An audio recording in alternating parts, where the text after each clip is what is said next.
warahmatullahi wabarakatuh. Halo teman-teman. Baiklah, pada video kali ini saya masih membahas materi pada mata kuliah basis data. Nah, untuk video kali ini kita membahas mengenai kombinasi seleksi data, di mana pada kombinasi seleksi data ini terdapat klausa-klausa.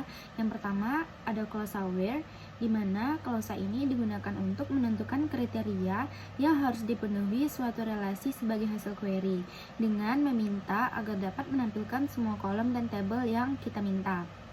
Nah, selanjutnya ada klausa join, di mana klausa join ini adalah penggabungan tabel yang dilakukan melalui kolom tertentu yang memiliki nilai terkait untuk mendapatkan suatu set data dengan informasi lengkap. Nah, pada klausa join ini terdapat tiga klausa. Yang pertama ada klausa join, berfungsi untuk mengembalikan baris dari dua atau lebih tabel yang memenuhi syarat. Nah, yang kedua ada klausa outer join, di mana klausa outer join ini berfungsi untuk mengembalikan seluruh baris dari tabel sebelah kiri yang dikenai kondisi on. Nah, selanjutnya ada klausa right outer join yang berfungsi untuk mengembalikan seluruh baris dari tabel sebelah kanan yang dikenai kondisi on. Nah, selanjutnya ada klausa order by, di mana klausa ini digunakan untuk mengurutkan data dari data yang terkecil hingga ke besar atau sebaliknya, yaitu dari data besar ke kecil. Nah, selanjutnya ada klausa order by, di mana group by, di mana klausa group by ini berfungsi untuk mengelompokkan data dalam sebuah kolom yang ditunjuk dengan menghilangkan data yang sama dalam satu tabel. Nah, yang terakhir ada klausa having. Klausa having ini berfungsi untuk melengkapi statement select dan fungsinya memiliki kesamaan dengan where. Nah, untuk lebih jelasnya mari kita cobakan di SQL Plus-nya.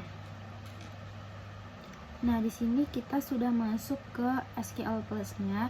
Nah, step yang pertama kita harus mengkonekkan dulu dengan akun HR-nya, yaitu dengan mengetik connect HR, masukkan passwordnya yang udah kita buat waktu itu. Nah, di sini sudah connect ke skema HR-nya. Nah, untuk selanjutnya kita akan menampilkan tabel dari skema HR-nya, yaitu dengan perintah select table name from user tables, dengan jangan lupa titik komanya. Nah, di sini sudah muncul isi dari tabelnya, yaitu ada 7 baris. Yang pertama ada regions, ada location, ada departments, ada jobs, ada employees, ada job histories, dan countries. Nah, selanjutnya saya akan menampilkan isi dari tabel job history dengan perintah select from job history. Jangan lupa titik komanya. Nah, di sini sudah terdapat isi dari tabel job histories, di mana ada employee ID, start date, end date, job ID, dan department. Nah, selanjutnya kita akan menggunakan perintah klausa where dengan mengetik select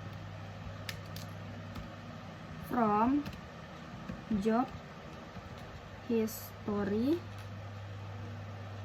Karena kita menggunakan perintah where, jadi kita ketikkan where. Nah, di sini kita akan menampilkan dari tabel department ID. Jadi kita ketikkan where department ID yang isinya 90. Where department ID sama dengan 90. Jangan lupa titik komanya. Nah, di sini sudah ditampilkan isi dari tabelnya, yang department ID-nya adalah 90. Di sini ada 2 data. Nah, selanjutnya kita akan menggunakan perintah klausa join. Nah, untuk klausa join kita akan cobakan dengan perintah inner join, yaitu dengan perintah select from job history, inner join, kita akan menjoinkan dengan tabel jobs, on job history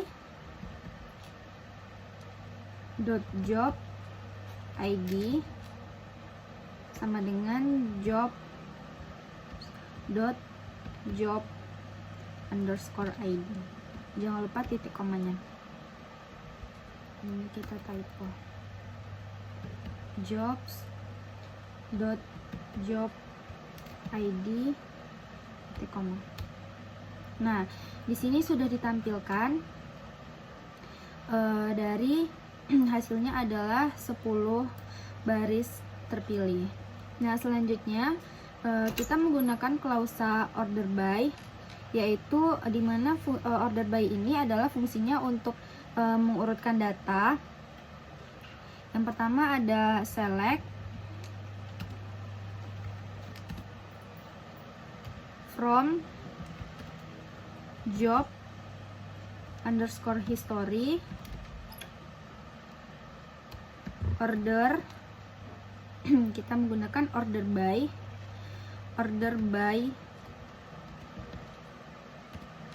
start date. Kita akan menggunakan start date. Isi dari data start date ini kita gunakan, urutkan data dari tabel start date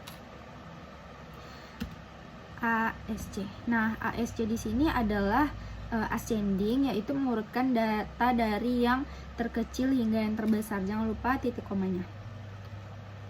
Nah, di sini data dari start date-nya sudah terurutkan dari data yang dari tanggal yang sudah lama menjadi sampai tanggal yang sampai 2007 ini. Nah, selanjutnya kita cobakan dengan descending, yaitu mengurutkan data dari yang terkecil hingga yang terbesar. Perintahnya adalah select from job history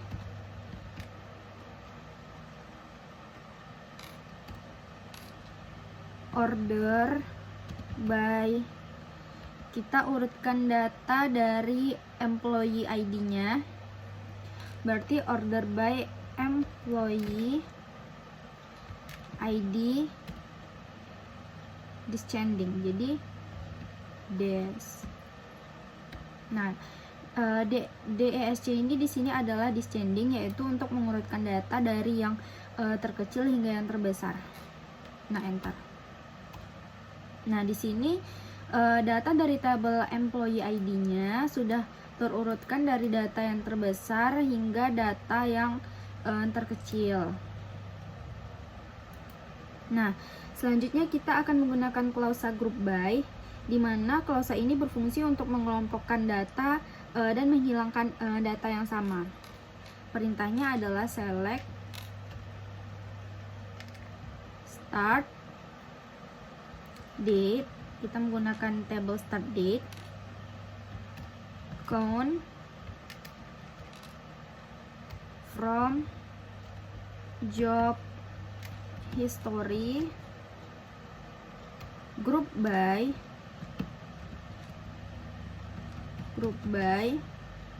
start date. Jangan lupa titik komanya.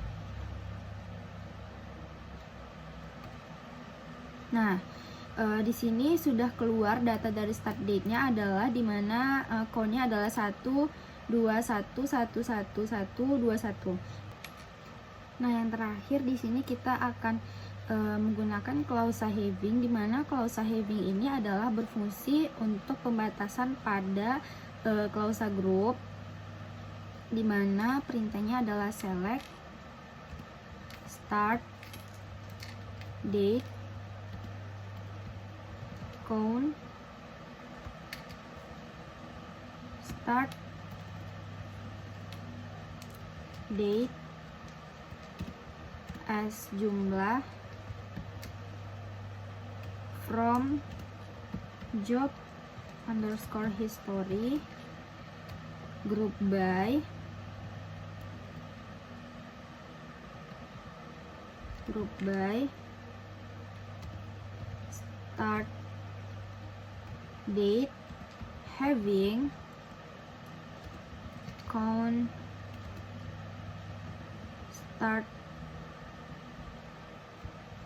start date yang lebih dari 1. Nah, di sini start date count-nya adalah 1 dan 2, terdapat 1 dan 2 aja. Nah, jadi karena di sini kita buat yang lebih dari 1, maka outputnya adalah jumlahnya yang lebih dari 1, yaitu adalah 2. Nah, mungkin sekian untuk video kali ini. Jika masih banyak kekurangan, mohon dimaafkan. Sampai bertemu di video selanjutnya. Saya akhiri dengan wabillahi taufiq wal hidayah. Wassalamualaikum warahmatullahi wabarakatuh.